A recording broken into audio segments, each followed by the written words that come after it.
So one of the things that would influence the viability of third and fourth party candidates, of course, is the ability to participate in the debates. And we've seen over the past month or so, Gary Johnson has been getting closer and closer to reaching the 15% cutoff in at least five, or threshold in at least five polls to be able to qualify to actually be in the presidential debates. But all this time, there's actually been a lawsuit brewing in the background from both the Libertarian and Green parties to try to change that threshold and get onto the debate stage without necessarily having the popular support. And that has now been struck down. In a ruling Friday, U.S. District Court Judge Rosemary Collyer dismissed a suit filed last year by the Libertarian and Green parties. And basically it said that their First Amendment rights were being violated and antitrust laws were being violated by the presidential debates commission that controls who gets onto there, what the schedule is, and all of that. The response from the district court judge knocks down both of those legal arguments on the antitrust and the First Amendment. She says, plaintiffs in this case have not alleged a non-speculative injury traceable to the commission. Plaintiffs' alleged injuries are wholly speculative and are dependent entirely on media coverage decisions. The alleged injuries, these are the examples, failure to receive media coverage and to garner votes, federal matching funds, and campaign contributions were caused by the lack of popular support of the candidates and their parties sufficient to attract media attention, which is also kind of a burn at the same time. Yeah, and in terms of the First Amendment, they say this is not, it seems weird, but the commission that controls the debates is not a government agency. It's a private agency, and so First Amendment concerns have nothing to do with it because it's not part of the government. So this judge doesn't understand politics at all, in my opinion. So I probably would have agreed with her decision, but on completely different grounds. Mm-hmm. So she's right on the private entity part. I would agree on that, and so this is not a First Amendment issue. And boy, violating federal antitrust laws, that's a unique argument to make. I probably would have ruled against that, although I would have been like, here on, creative thinking. But her reasoning is totally wrong. She's like, oh, why don't you just get popular without any media coverage at all and without being in the debates, and then you'll be fine. That's not how it works. The whole point is if you get in the debates, you get media coverage and attention and then funding, et cetera. So you don't understand politics and sitting there like writing this dismissive thing of like, right. Oh, please, why don't you just get 15% in national polling out of thin air?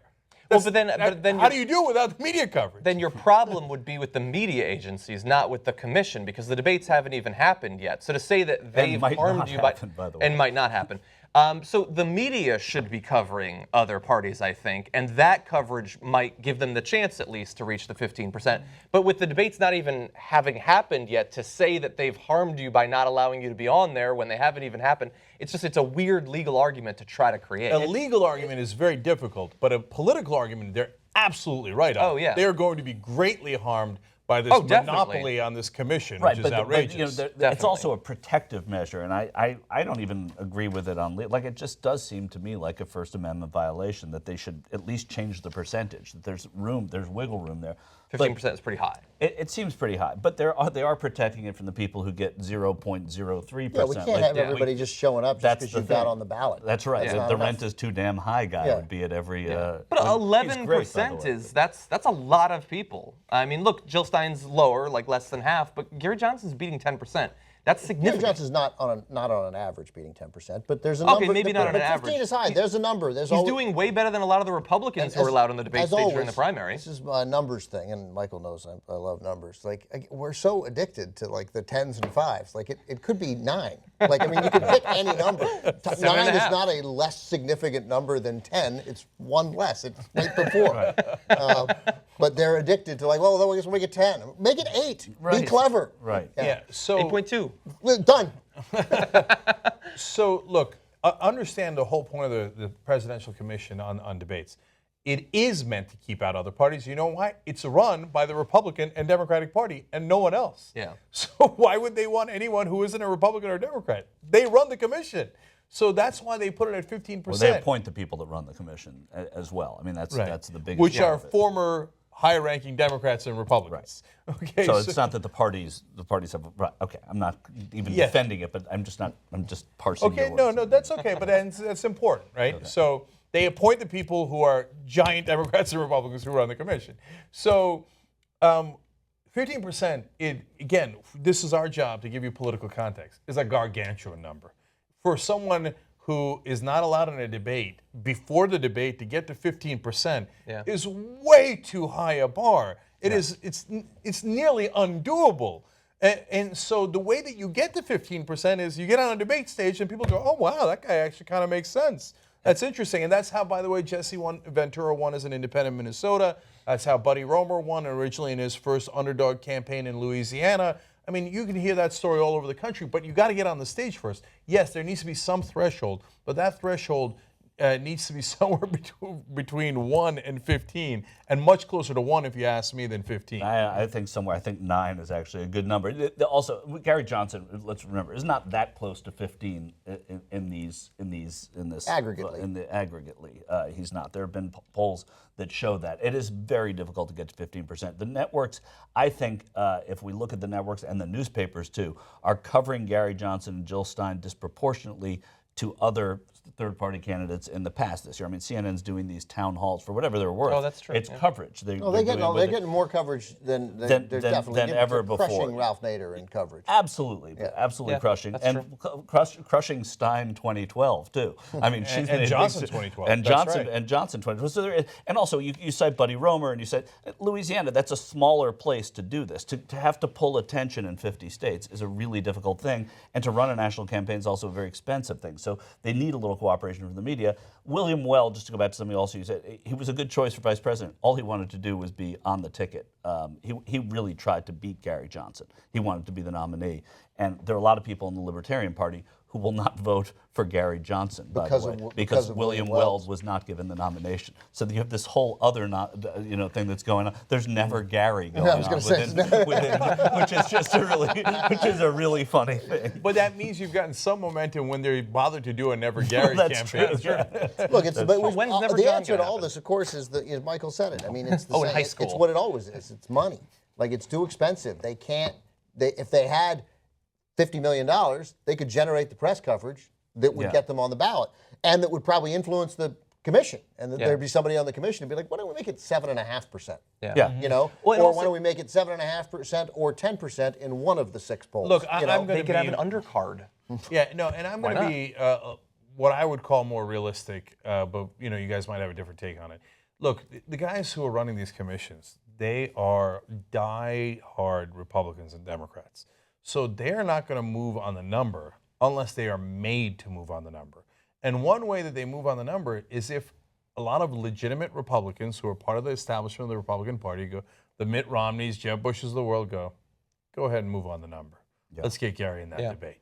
And that's how this happens in real life. I think what I've always thought was that you got to get the poll number close.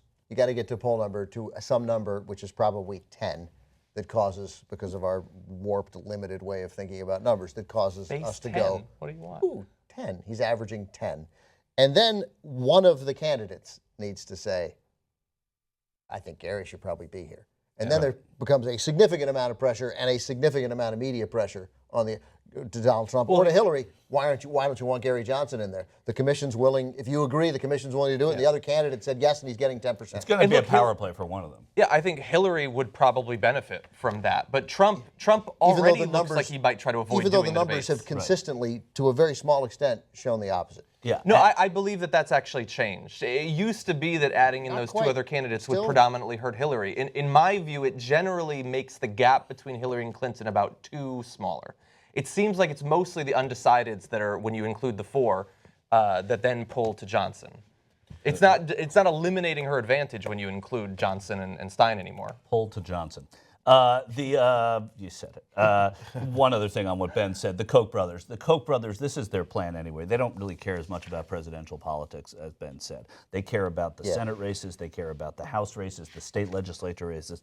That's where all their money's going. So the fact that Donald Trump's in there, they don't love that. But what they are doing right now, the play they're making, is the Senate, the House, and the state legislature. Right, protecting those races as best they can. Exactly. Let me just add one last couple of pieces of context. One is that getting on the ballots in all 50 states is extraordinarily hard. I don't think Jill Stein's even going to make it. She's going to be somewhere between 45 and 47 states.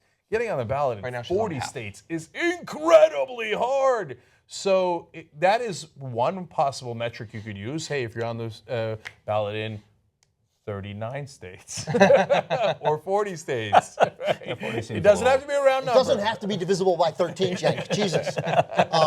So that could be a measure instead of polling. And remember, the second piece of context is in the Republican primaries, a lot of people that were on that stage, the main event, were polling at 1%, I want 2%. to. I have And to, they had an undercard. to interject an unfortunate bit of facts. The measure for the Presidential Debate Committee is 15% and a path to 270 electoral votes based on the number of states. Where you're on the ballot. So they already have that.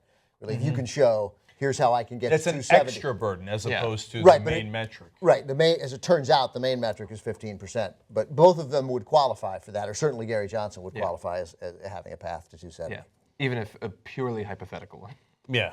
Right. They're all No, and Stein yes, definitely. that's true, but I mean, But they're more hypothetical now. But I mean, again, and it's inconceivable or limited. I don't know about inconceivable. But I mean, not in 2020, not in 2024. Obviously, things are potentially I'm talking changing. about now. I like how Jack said, even Jill Stein can't get on 50 ballots. No, I say that because the Green Party's been trying it for a long, long Yeah, that's time. true. And like Ralph Nader had a lot of support, and it was still very difficult. You know what? I'm already counting my money because I God. made bets a couple months ago that there'll be at least 3 people on a national debate stage. Gary Johnson's gonna make it on. Do you think he's going to finish in second? Is that Cenk's you're gonna putting rush money the into? stage. No, No, he'll that he's get going to on- be on the debate stage. Okay. There's going to be at least 3 people on a debate stage. Gary Johnson, Jill Stein, and Roseanne Barr. right.